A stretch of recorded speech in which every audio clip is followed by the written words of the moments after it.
من یاریزان محەممەدە بزێت یاریزانی هەڵبژاردی یەکەمی عێراق بەڕاستی ئەم پاڵەوانێتیە لە وڵاتی تورکیایە کە پاڵەوانێتێکی جیهانیە کە وەکو عێراق لە لیڤڵ چارە کە ئەم ساڵیش لیڤڵ 5 کراوە واتە ئەو وڵاتان لە لیڤڵ چارەگە لە دوا بندەگەرنەوە بۆ لیڤڵ 5 یانی چەند وڵاتی وەکو قەتەڕۆوان لە لیڤڵ 5 بەڕاستی ئەمە نزیکەی مانگێک لە وڵاتی تورکیا مەشق و ڕاهێنانمانەیە لەگەڵ هەڵبژاردی یەکەمی عێراق.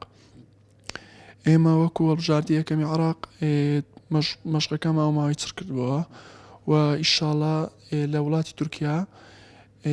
دەچین نزیکەی مانگێک مەحەسکەرە و دواتر پاڵەوانێتێکەیە ئیشاڵڵا